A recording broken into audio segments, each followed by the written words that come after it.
live or listening back to this show from Teachers Talk Radio. You can catch up with all our shows by visiting our YouTube channel or by listening back at ttradio.org. Don't forget to like and subscribe to enjoy more live education conversation from TTR. We hope you enjoy this show.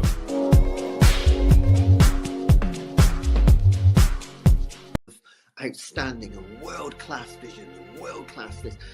I'm a real leadership geek, honestly. I've spent my whole career reading books and chatting to people. I just find the whole thing and the announcement, the way it's been announced, bizarre. If you could move away from a model where teachers are so intensely focused.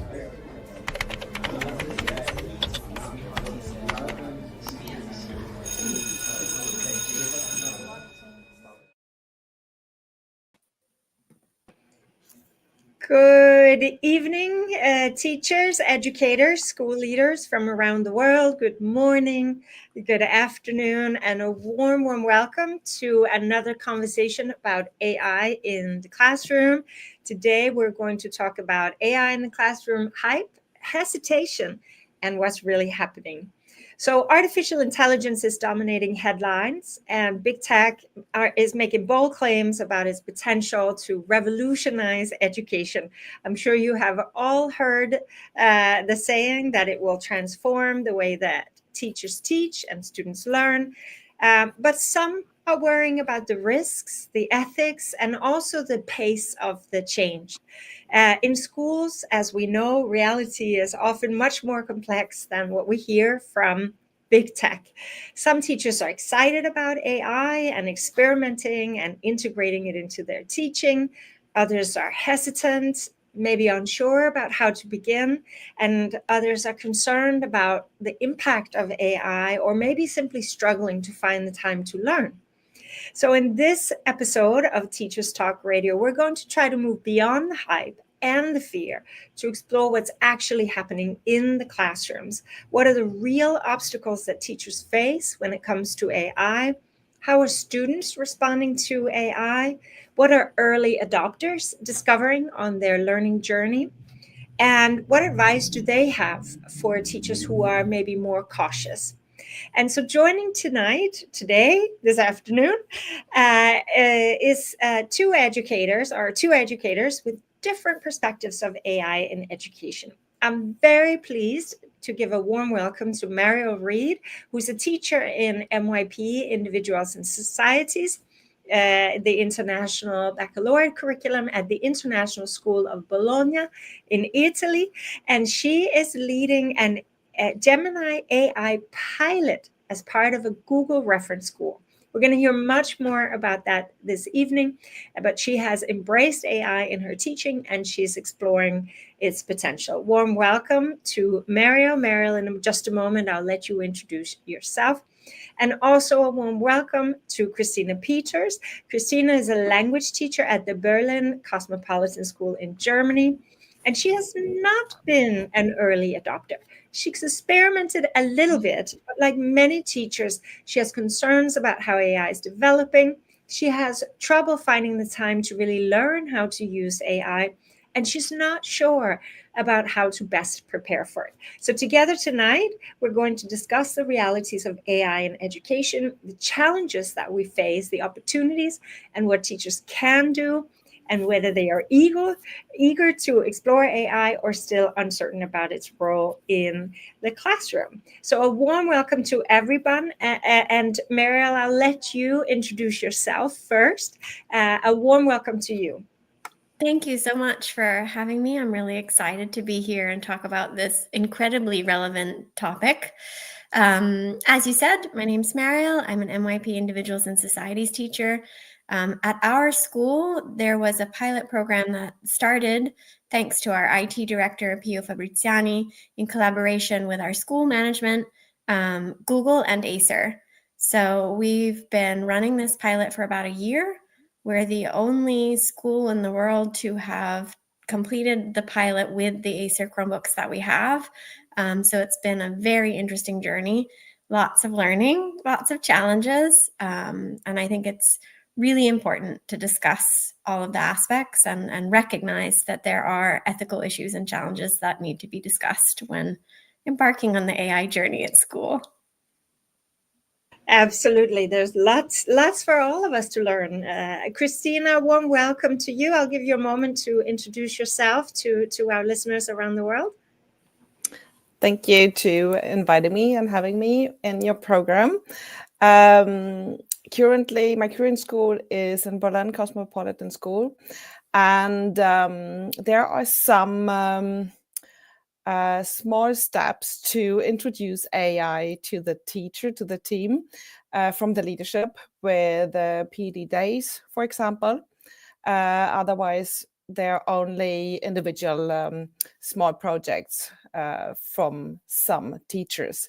And before I was teaching in Sweden for 30 years without any AI experience the last couple of years. So so I'm a completely newcomer, but curious.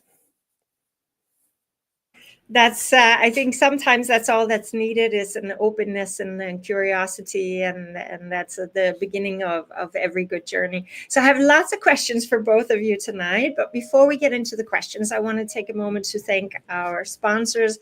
Our show tonight is brought to you in partnership with John Catt Educational.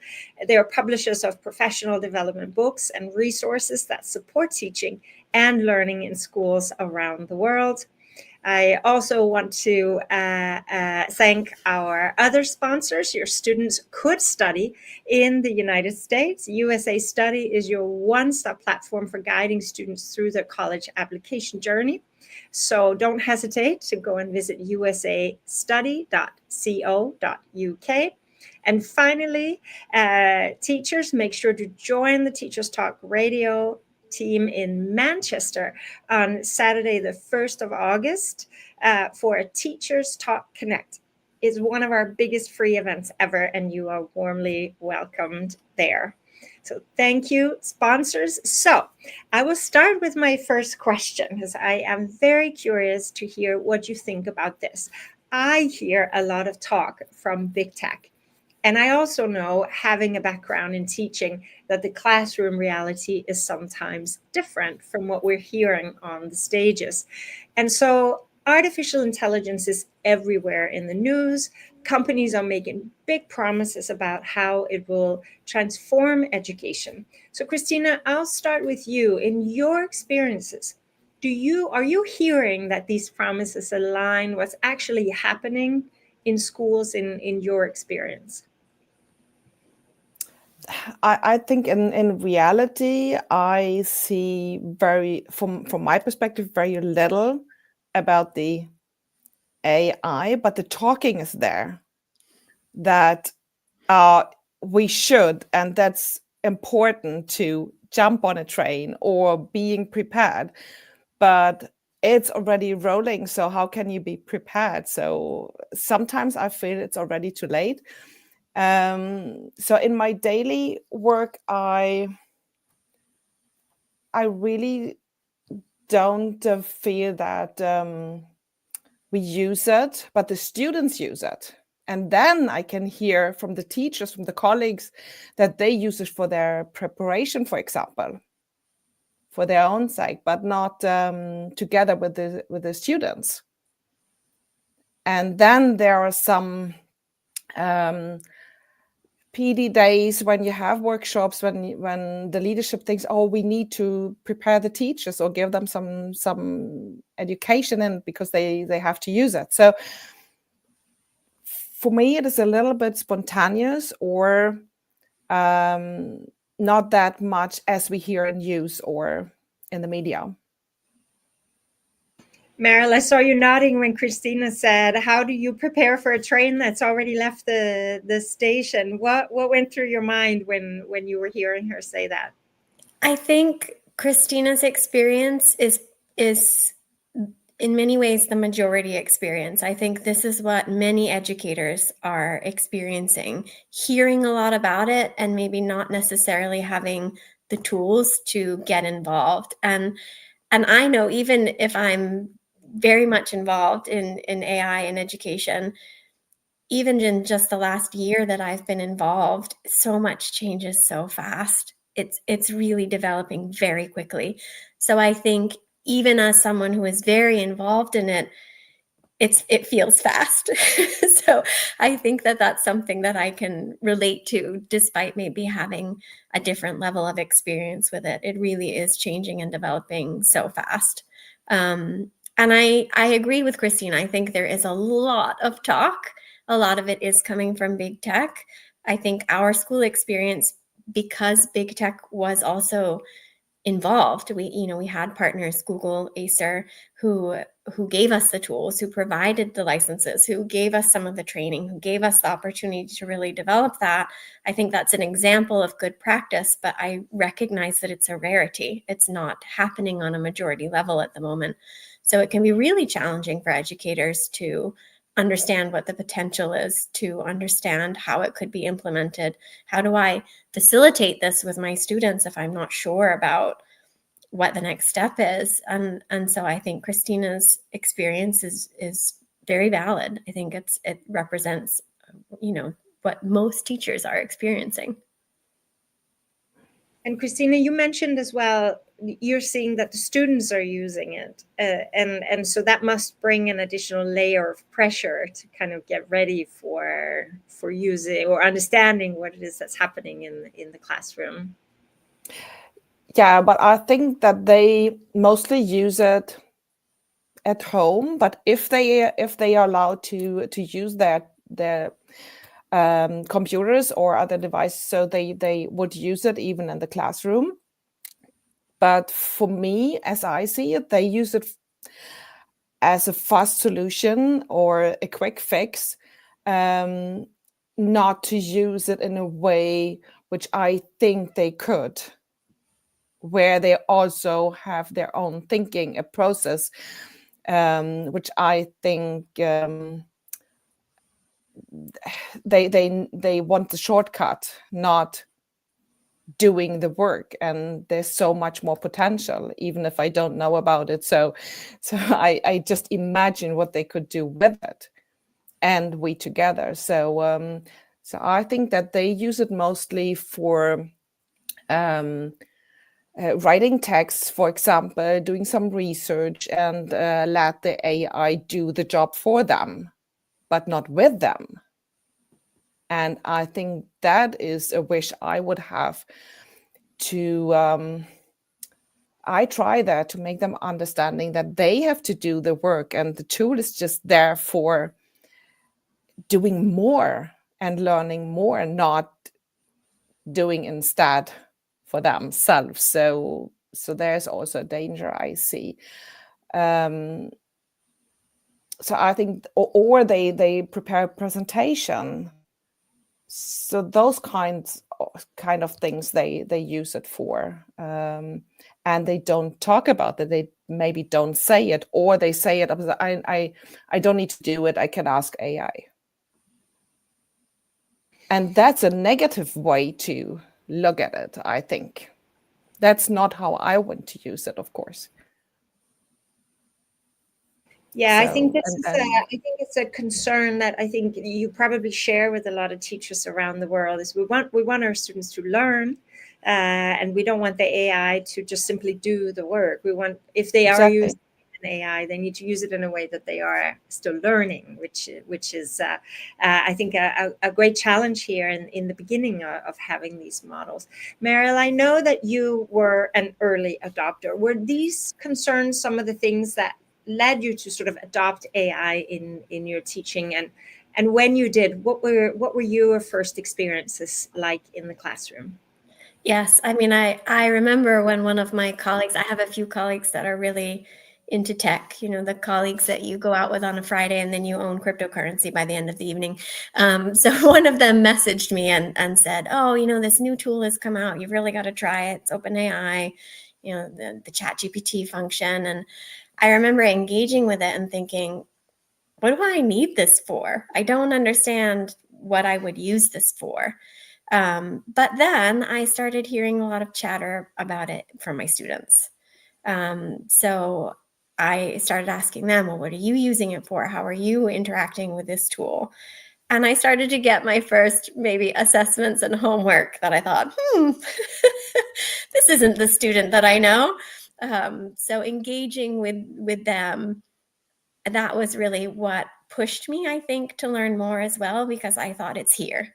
They're using it, and I want to be able to facilitate their learning, as I have always tried to do. So I want to learn them to learn how to use it ethically. I want them to understand its potential as a tool, and I want them to be prepared when I'm not in the room. So that really ended up being an inspiration. Coming from the same concern, the concern about learning is very legitimate.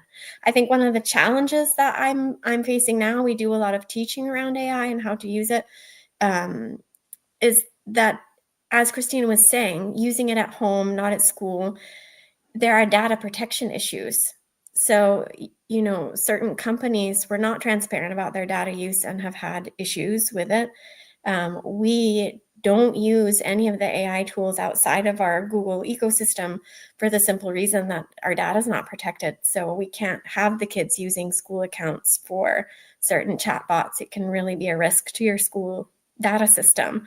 So there's challenges that are technical, but there are also sort of more basic challenges that they have age limits on chatbots. So, how can I teach my students to use Google Gemini when they're not 14? They're all using it, right? They're using ChatGPT or other chatbots, but technically they shouldn't really be. I mean, just like any other social media that they have where they've lied about their age, but objectively there are ethical issues there that need to be addressed and discussed and brought up and brought to the forefront. We can't just say it's here and we're all using it. That's not how it works. Yeah, I think that's such an astute observation, because I think if we are teaching students AI literacy, we really shouldn't be teaching them until they turn 13, 14, because those are some of the age restrictions in the system. Yet we know that they are much younger when they use it, and somehow schools have to find a way to balance those different needs and different realities. Christina, I'm going to go to you with a question. Before I do, maybe you want to comment on this as well. JBL, one of our listeners, is saying a common thing now for students is to fact check teachers as they are speaking. You're a language teacher, and I wonder if you are seeing a change in the way that the students are interacting with you when it comes to language teaching. Are they fact checking you more? Not really fact checking, but they maybe come up with another word, or when they say this is a word and I say no, it's not. You use it in a different situation. So what's good for my side is it's my mother tongue. So I can explain it, but I could imagine for others it's much more difficult when they check that and get fast a solution. But another problem is, I think, they maybe don't choose a language anymore because they say it's not needed. We have AI for it. We can use it too. I don't need to learn a language in school. When they before maybe would have chosen another language, a second, a third, a fourth language, I don't know. So now they maybe don't see really the need for learning a language, and especially not in the classical way we did for so long time. So they can just, I can just have my phone and I can talk to a person without learning the language. And then I have to give them examples or a situation when they say, but you are a human, this is a machine. There are things in between, like the nuances in the language or the emotions or other parts, as you cannot replace it with a machine, but it can help you. So to explain that, it's more challenging, I think.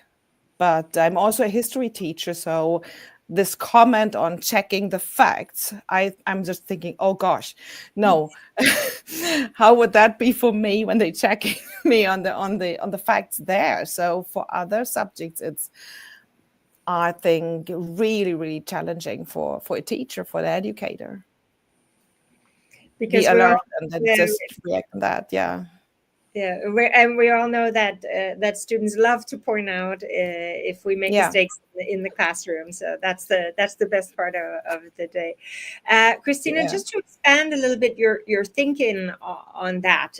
I know that you're a language teacher, history teacher, and your background is not technical. You haven't had any AI training. So for you, when the tool suddenly became available and appeared in the classroom, what was your initial reaction? What were your first thoughts when you first saw this appear in the schools?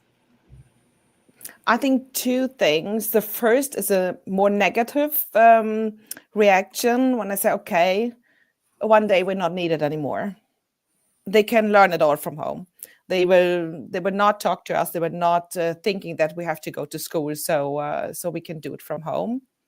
That was one side. So all the experience, all the things we would like to make them learning or discussing with them or just teaching, educate them, so that would gone with the AI.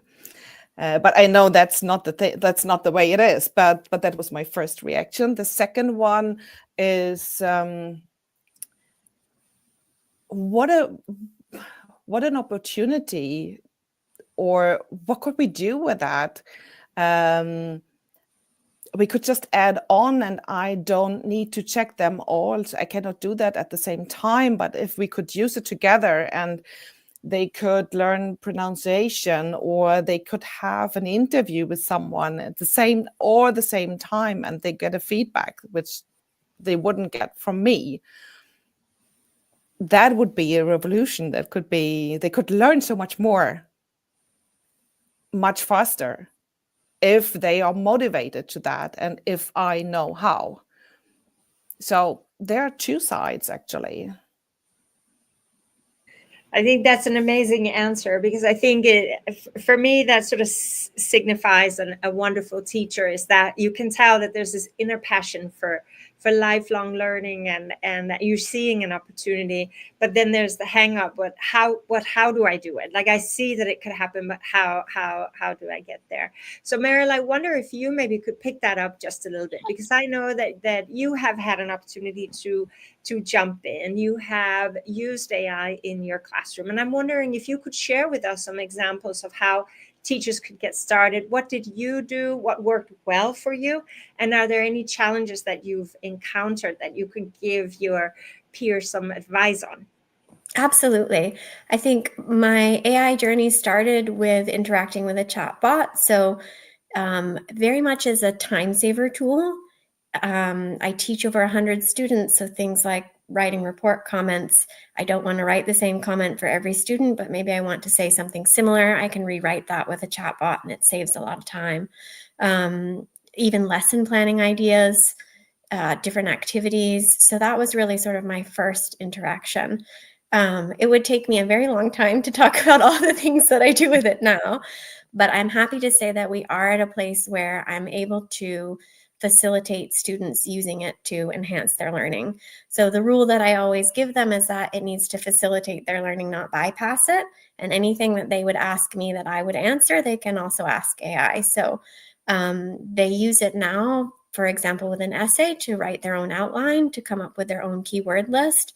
Because as Christina was saying, in the past, I would maybe make a general word list for whatever topic I was covering.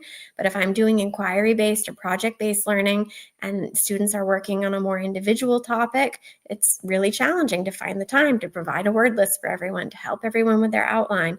So I've helped them learn how to do that on their own. And they're really excited about those kinds of opportunities. And I think really open to the idea that it can facilitate their learning rather than bypass it. I think they do still want to learn and are still curious about it. but they need the help and the guidance to understand how to use the tool. We recently I had them practicing for an assessment. So we were doing a source analysis task and, looked at advice from the chatbot. How do I do this?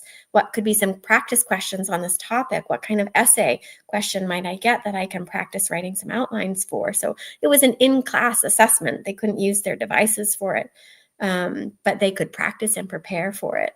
So I think there is absolutely a lot of opportunity there, both from the teacher side of saving time, which we are always lacking when we are trying to do our best to meet all the needs in a classroom, and also room to help them really understand it as a tool.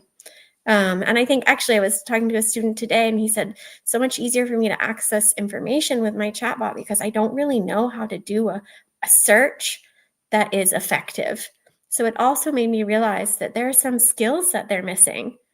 For me, in many ways, it could be much easier to do an internet search and less impact on the environment sometimes, but they might not have the skills. So it also made me reflect on, what do I need to be teaching? Is there a gap here that I need to look at as well? So I think my advice is more than anything to create a space where you can have an open conversation about it. I think that's been the biggest change for us with our students is they started out trying to hide the fact that they were using AI because it was at that time pretty much a violation of our academic integrity policy, but we've moved the conversation to be open and honest and how can we use this tool and what is a good choice and sort of learning together about their needs and how I can help.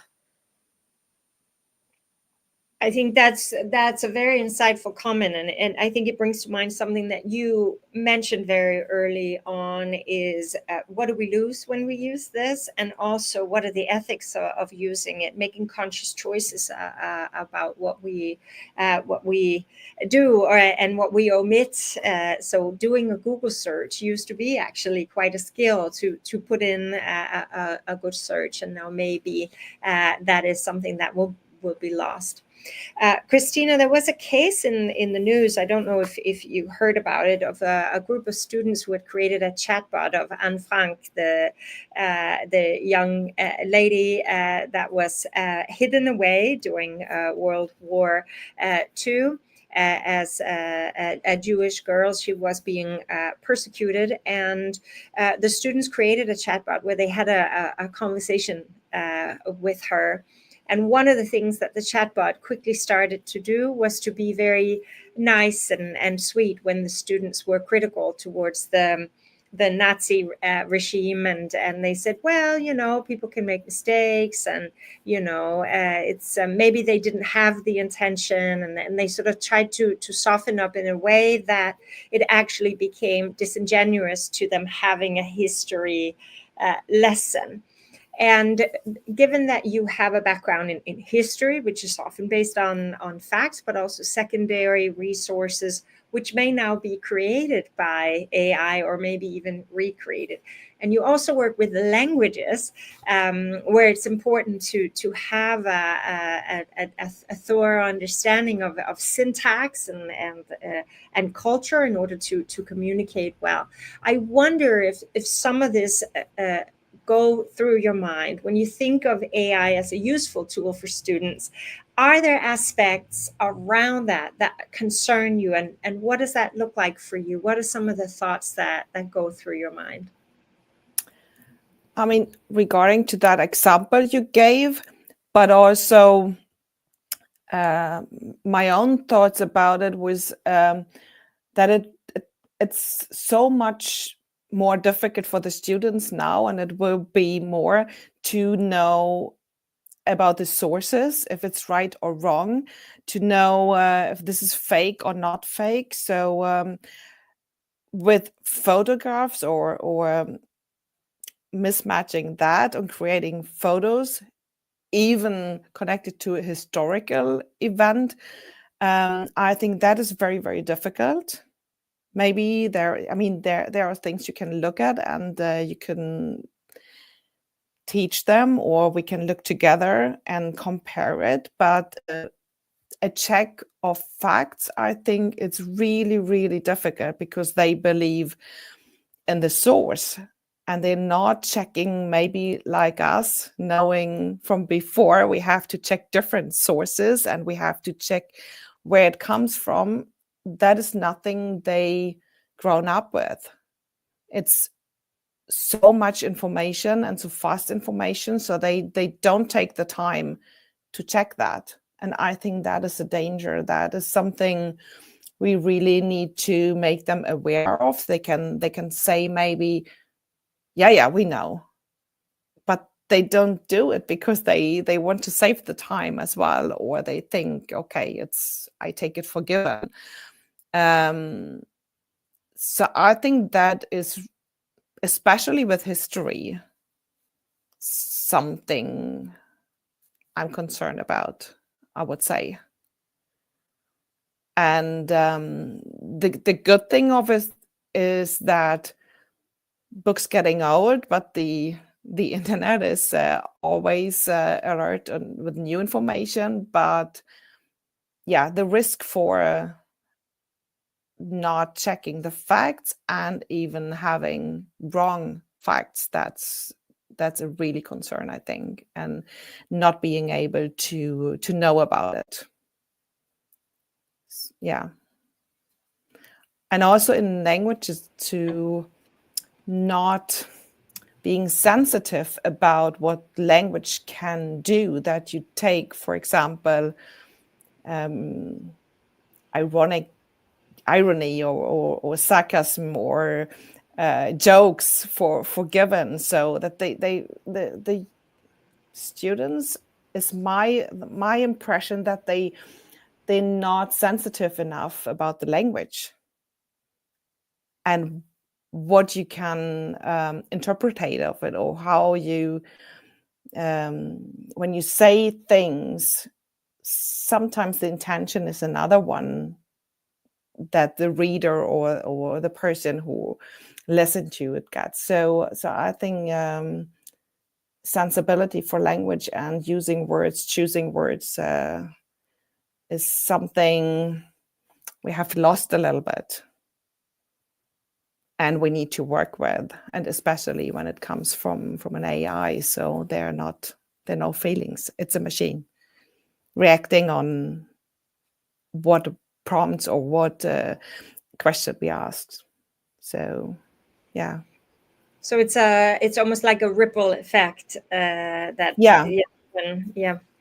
Mariel, do you have the same experience in individuals and societies in social studies? That do you see that same dynamic that Christina is talking about with your students there? Yes, I think one of the ways that we have addressed it, and it's, fortunately part of my curriculum, is through source analysis. So that's a skill that we explicitly teach.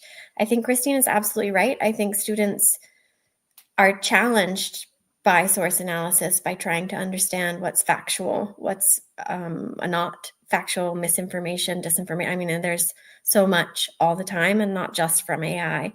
So I think it's a really important skill to be teaching and helping them understand. Also, AI is still very new, so it makes mistakes. They call them hallucinations, and I think that's a pretty accurate term at times when it's happened to me. I think it's really important to have these conversations, to be explicitly teaching that skill. Let's look at the information that we have, whether it's from AI or any other source. How do I identify that it's reliable?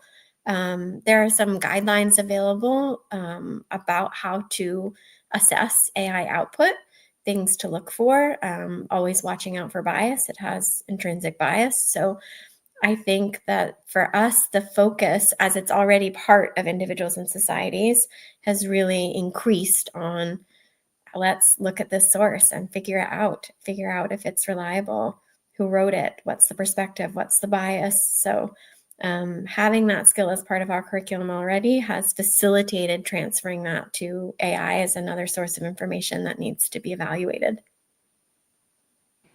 Incredibly complex, and I think not just learning the technical skills, but also learning the methodologies of how to navigate that space in teaching going forward, as the what the students are experiencing begins to change in the real world. Just want to jump for a minute and thank all of our listeners from around the world. I see more and more are joining, and I also want to thank our sponsors. The show tonight is brought to you in partnership with John Cadd Educational. John Cadd is a publisher of professional development books and resources that support great teaching and learning in schools around the world. And also a big thank you to USA Study. Your students could study in the USA. USA Study is your one-stop platform for guiding students through their college application journey. So visit usastudy.co.uk. All right, ladies, I have another question for you. Thank you so much for the conversation so far. I very much can imagine what it is like for you in that classroom space and the enormous amount of challenges that are coming in because of these different technologies. And I think that many teachers really feel that AI is moving too fast, that among all of the other priorities that teachers have to attend to, they just don't have the time to keep up, or they lack the necessary training. So Christina, I'll start with you. What are some of the biggest barriers that you see for teachers adopting AI? What are your biggest challenges out there in the classroom and in the school? I think finding the time, of course, because there's so much administrative work and that is growing everywhere. And then also find the time to not just learning about the tools or the opportunities it would give, but also we always want to be a step ahead the student, not behind, and we want to know before them normally, and changing that feeling that okay, we could learn together. It's not always necessary to know more and everything before them. So I think that is changing of thinking we would need, but of course the time, the motivation and the will to learn, that's the curiosity is the first thing I would say. But what I can hear and I can think sometimes myself, okay, that now there's another thing we have to learn and now we have to jump on it. So learning what I can do with it, then learning the technical side or the changing my methods, leaving my comfort zone. So those are things I need to agree with myself first. And then I have to, from leadership, for example, making time free for that and giving time, not just a PD day, but a process when you in long terms could say, okay, this is our project now, nothing else. And everyone is coming in with step-by-step learning, but then very, very specific, giving examples for how to use it in my subject, for example. And then coming together and also learn from each other. So that is a long-term process. You need a plan for that. And not having that, it will not work. It will just be a one day, a one-time thing. And then everyone is left with themselves with it. So implementation is something really, really needed. And I need to understand how I really can use it for myself, because there are so many different tools and new are coming. So when I learn one, there are 10 others next week. So I think it's always running after, as I said in the beginning, the train is going already. So And I don't know how to make this time free for the right way to learn, and then also enjoy it. Because you cannot, if you have to learn new things, but then you have never time to implement it or to try it out. So it needs a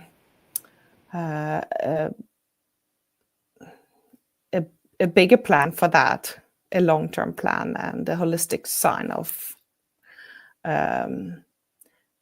thinking how to change the education. I'm convinced that sitting in a classroom with the rows of tables and chairs, it's not what we can do anymore.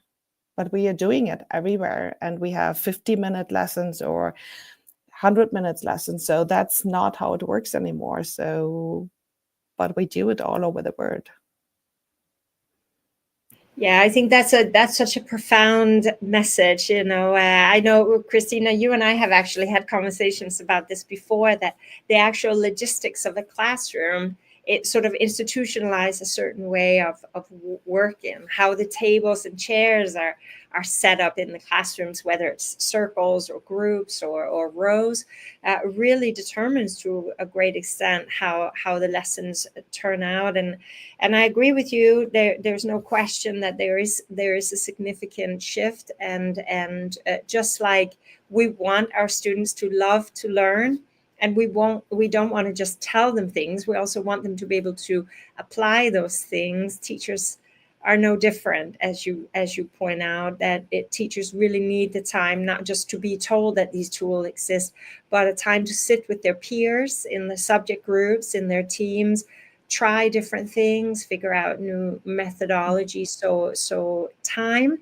is valuable in education. It's one of those things that teachers never have, but in this case, maybe perhaps one of those things that need to be prioritized. I wonder, Mariel, if you can talk to us a little bit about that as well, because I know that you had an early mindset shift, and then that allowed you to feel more confident about going into the classroom and experimenting with using AI. Could you give us a little bit of a picture of what happened there? What kind of support did you receive? What kind of mindset shift did you need to take? And was there a feedback loop for you where you had time to sit with your peers and work out whether you were using best practice? Absolutely. I 100% support and agree with Christina's thoughts on having whole school approach, and that leadership needs to be involved. I was an early adopter, so at the very beginning there were just a few of us sort of playing around with ChatGPT and those types of tools. But once we made the commitment as a school to be part of the pilot, our Google pilot, that was when the biggest shift started, because leadership was on board, and we started having more conversations around updating our academic integrity policy, requiring referencing for AI. What does it look like? How do you do it? Some of that was led by the IB. They were also sort of early adapters in terms of providing guidelines for teachers around acceptance of AI and how that would work.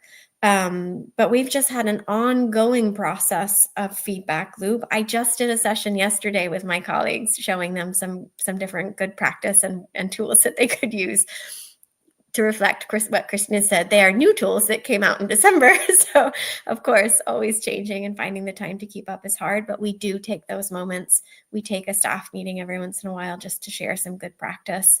I try to be available as an early adapter to all of my colleagues. So I finished that session by saying, if you want to learn more, if there's something you're curious about, please come and speak to me. So I think what's facilitated my own mindset change, as I said, was my interaction with my students.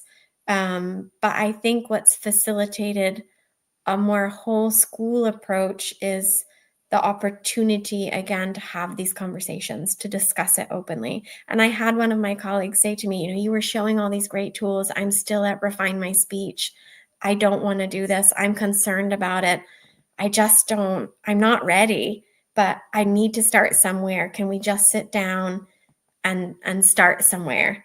And she said to me, just like Christina has said, I need to sort out some of my own thoughts first, but then when I'm ready, would you be available to sort of help me get started from something that's attainable? And I think, like I said, mine really started from a very similar need to Christina's, which is time. I mean, she's hit it dead on. The administrative work that teachers are dealing with, it's just going up and up and up. I spend so much of my time writing documents. And I found that AI really gives me a lot of that time back because I can use it in so many different ways to save time. I think part of my mindset change is also that if I am not doing tons of differentiation because I can do it with my AI tools, or, again, I've provided everyone has done their own keyword list. I really also have more time to connect with my students in the classroom, to help them understand the nuances, to help them understand source analysis, to have those conversations, to work with them side by side, to do more project-based learning, to do more applications. So I think once I sort of got past that initial hesitancy of what does this tool do? Why is it useful to me? I realized that it was going to be a great opportunity for me to maybe sort of get back to what I love about teaching, because I could save time on some of the administrative tasks. So I think that also really helped switch my mindset, because teachers teach to be in a classroom with kids who are learning. That's what we signed up for. And so I think AI's kind of given me some of that back in a lot of ways. And I think that is such an important point that probably resonate with a lot of our listeners from around the world, because the administrative work, the weight of that, and the dissonance in the work-life balance because of that is one of the reasons that many teachers ultimately decide to leave the practice and find other positions. I wonder, before I have another question for Christina, but before I hop into that question, I wondered if you could give us an example of a way that you have used AI to cut down on some of your administrative work. One example of something that has worked really well for you and given you more time back to spend time with students in the classroom, or maybe just simply take Saturday off. Yeah. I think there are lots. There are little things from email writing. It can do it for you. I work with a lot of teachers who are not native English speakers. It's my first language, and it's the language we use at school, but it's not the majority of my colleagues' first language. So sending an email to parents, you can create a template, send it out really fast. Report writing, again, it can give you a structure. It can give you some key phrases to use. It can be used for feedback. I would use caution with that. It's needs work still. But I know I have colleagues that it really helps them writing up feedback comments. I've tried it myself. It does give some really good key points. You can usually get at least sort of a basic outline of what the student has done well and what they need to work on. So that's a big time saver. I think applying universal design for learning and differentiation strategies, it's amazing. It gives tons of tips and tools. And, with Gemini, you can export it directly to Docs. Or I can do it directly in Docs with Gemini sidebar. So, having AI integrated into my Google tools, I can generate a lesson plan directly from Google Classroom and then post it. There's just so much. I can re-level a text. So if I'm differentiating for one of my students who maybe is also new to English language, I can re-level a text. I can simplify it. I can translate things for students that need it. There's so much that can be done. I also, if you're having to do data-based work as a teacher, I do not know how to use a spreadsheet, but thankfully I can tell Gemini to do it for me, and it does it in a sheet, and I don't have to structure the table, which would take me 10 days. So there's just so many different things at this point that I use it for to save time on the administrative side. It's really made my life a lot easier in many ways around that. Incredible, and incredible to hear all the ways that you're using technology to make that workflow. I wonder, Christina, when you're hearing that, all of these Gemini and Google and worksheets, and what's going through your mind when you hear Mariel talk about how she's now using technology to change her workflow? My first thought is, okay, I actually have started to use it as well, right? So because I use it for my preparation, for my lesson preparation. And it's not that there are ideas I not have myself, but they are coming very quickly. So I can just take and choose. So have a look at it and then I can modify them. So I really enjoy that. Very proud of that, that I started actually.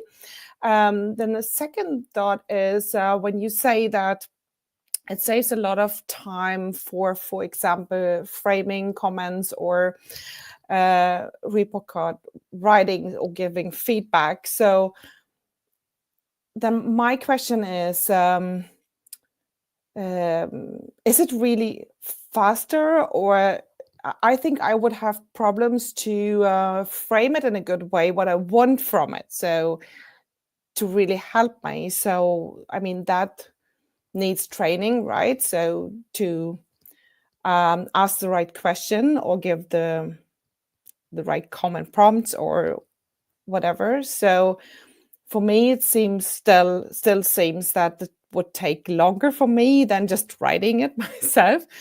But I also save time for translation or just checking, shutting down text, simplify text. So I started to use it, and I can see the opportunities in it, and I'm just looking forward to use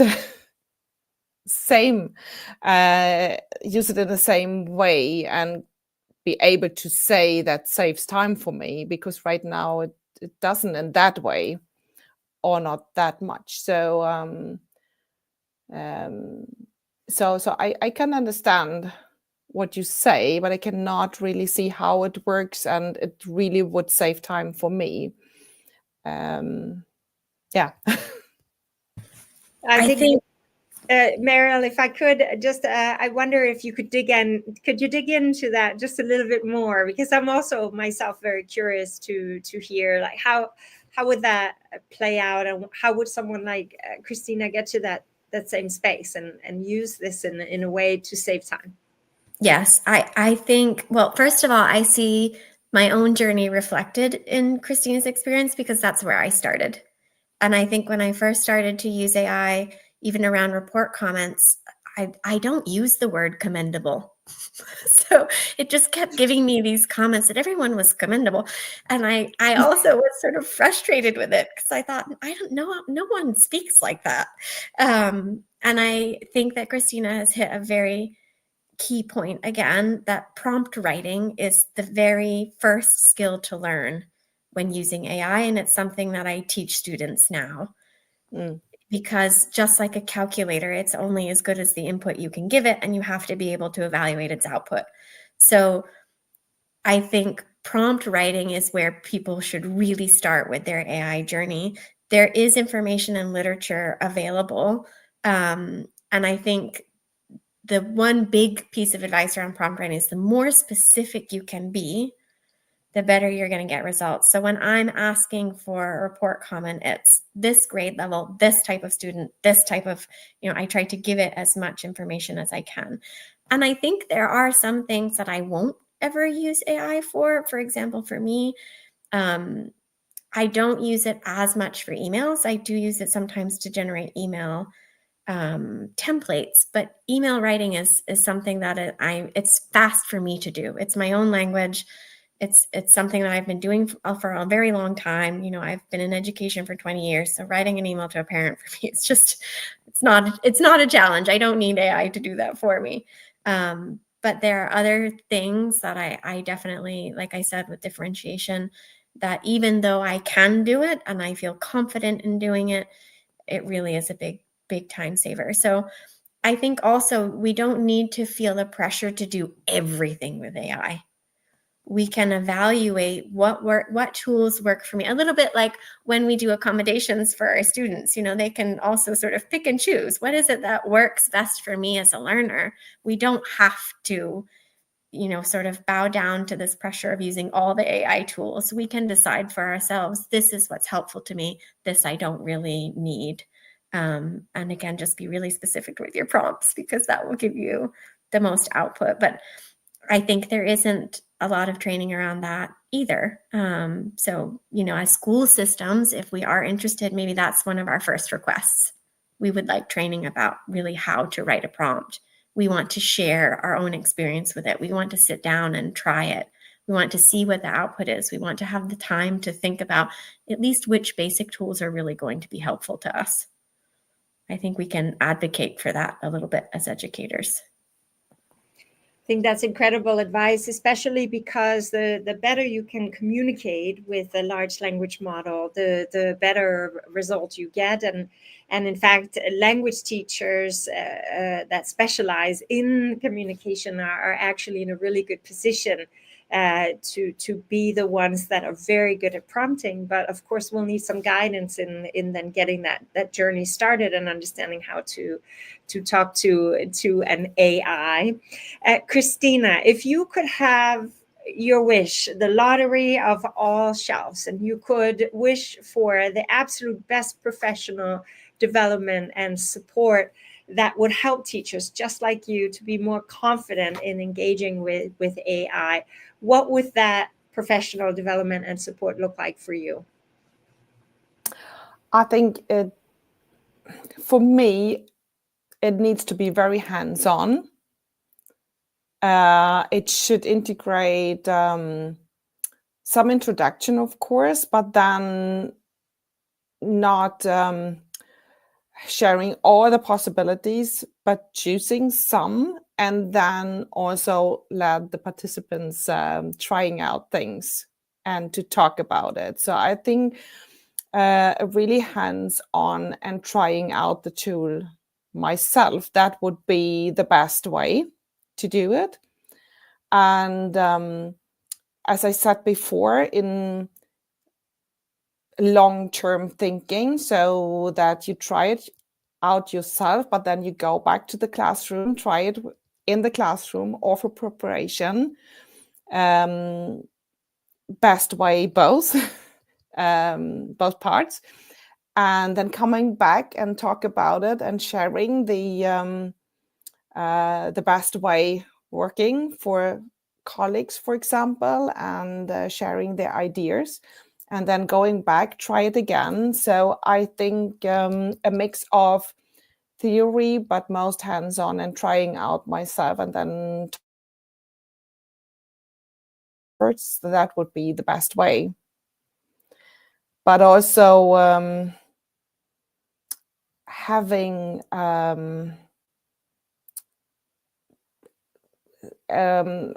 all the things around from the school. I mean, you need also the technical devices for it. So I go with my private computer, for example. So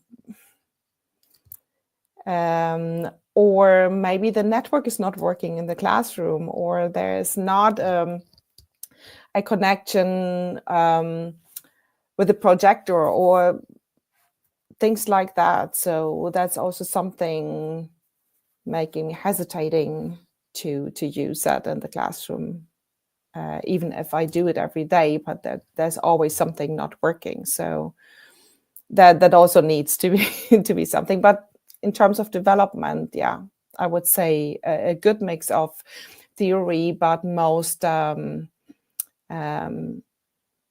very doing it and trying out what would be good for my subject, and then in collaboration with other subjects.